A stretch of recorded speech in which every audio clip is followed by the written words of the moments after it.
Hi guys and gals, today we're gonna talk about push-ups. I'm gonna do a few variations, then we're gonna go through the variables that I changed to make those variations, and then we're gonna talk about the safety measures as well. So without further ado, first a few variations.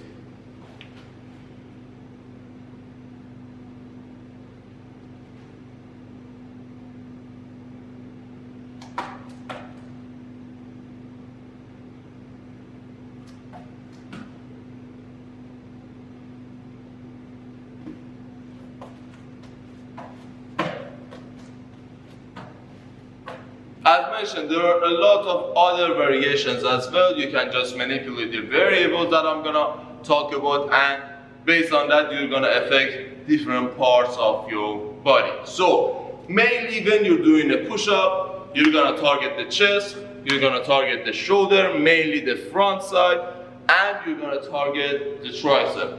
But based on how you position yourself, that's gonna change. You're also gonna target the abs as well, because you need to have that stability that comes from your core activation. And we're not gonna go through the anatomy and all those details, although I've got other videos about the anatomy of the chest, shoulder, tricep, abs and other body parts. You can just check that on my YouTube channel. But anyway, let's talk about the variables that we have in our hands. First, starting from all the way down, we're gonna go all the way up.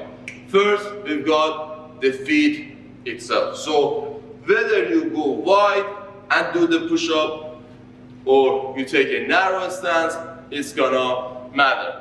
And the difference it has is with your stability. So the wider you go, the less stability you need to have, because your stability is a little bit more supported, so it's gonna be easier. But at the same time, because you have that stability from the beginning of the exercise, it's not gonna be easy for you to understand if you've got any imbalances. So if, for example, one side is faster than the other side, or one side is stronger than the other side, or if one side gets fatigued or anything, you're not gonna see that rotation in your trunk or any movement that is not symmetric in your body, because your legs are far apart, and it's gonna be hard for you to understand if you've got any imbalances.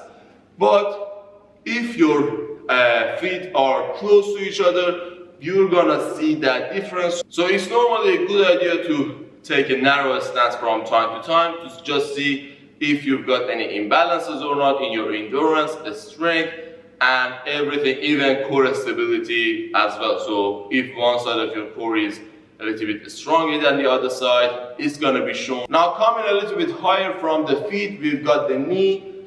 Majority of people do not have any problem with it, they just keep the legs straight. But if you've got any kind of tightness or anything that's gonna restrict you from keeping the leg straight, you can bend the knee slightly, but make sure you do not overdo it. As mentioned, most people do not have any problem with the knee, but if you've got any restrictions, do not think that you should just keep it straight.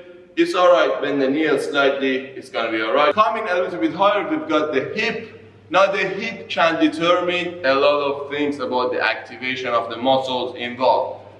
The higher you bring your hip compared to your chest, the more impact you're gonna give to your upper chest, your front side of the shoulder, and also your tricep. So the more you bring the hip up, like this, as you see, it's like a shoulder press. So you're pushing up, so the lower fibers inside your chest are gonna be activated less.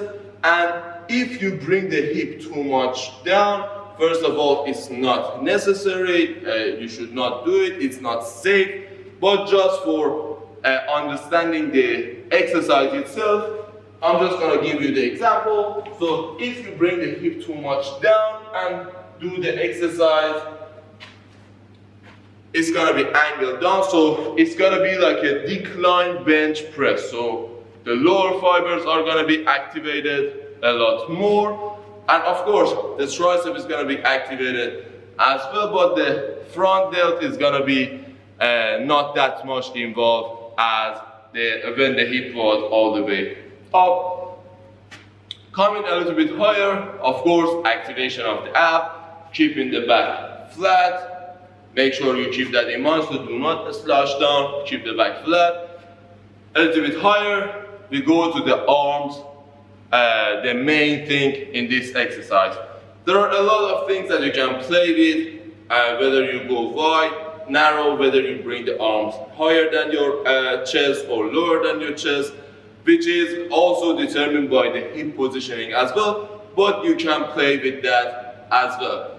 Whether you internally rotate your shoulder or externally rotate your shoulder, so there are a lot of things that you can play with. But the first and most important thing about this exercise is the degree of shoulder flexion extension while you're doing this exercise.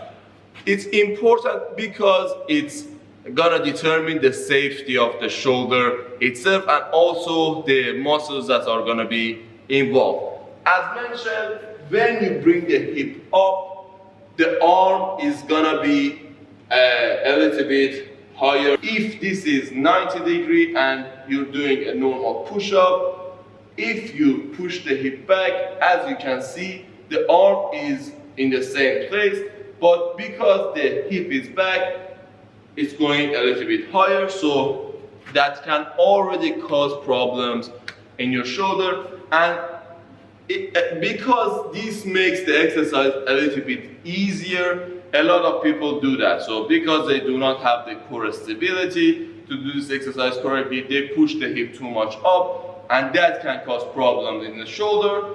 So make sure you are aware of this. So there is a range that you can play with your hip. But anyway, even if the hip is down, so if the hip is here, still you can bring the arm forward and do the exercise.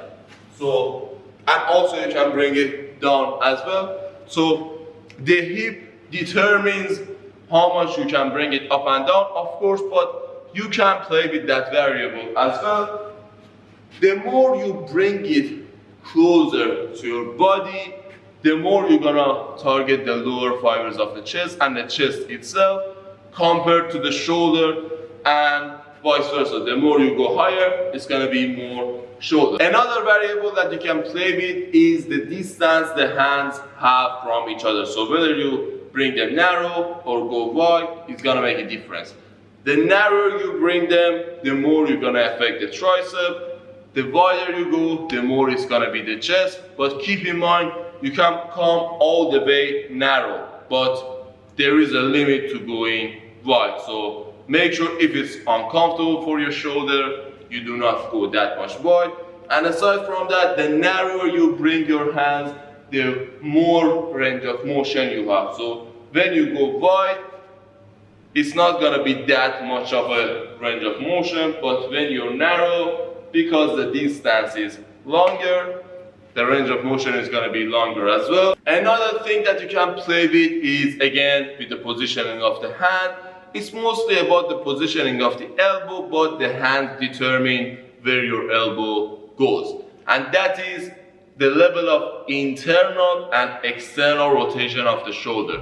So whether you rotate the hands in and do the exercise, or rotate them out and do the exercise, that's going to determine which muscles you use as well. So when you bring them in, as you can see, the elbow tends to go out, and when you bring them out, the elbow is coming closer to your body. So the more you rotate them inward, the more you're gonna target the chest. So the chest involvement is gonna be more, but you also have to understand that the shoulder is really prone to get injured as well, because the internal rotation is really high.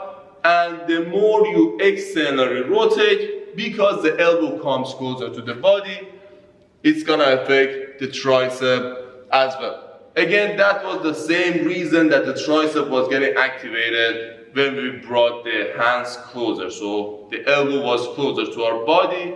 Because of that, the tricep was getting activated more. Keep in mind, we gave the examples in the extreme ranges. So you do not need to go that much in or out, because both of them are going to be a little bit uncomfortable and that can cause injuries. So make sure you go through the range that's comfortable for you, so do not force it.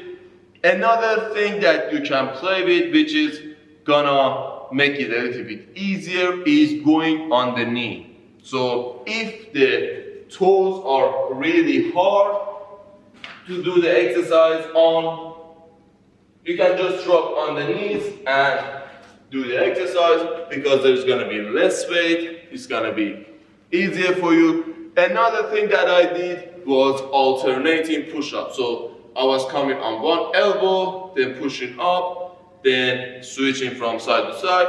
That's gonna activate the core muscles a lot more. That's gonna activate the serratus muscle, which is here. I've talked about it in my core videos.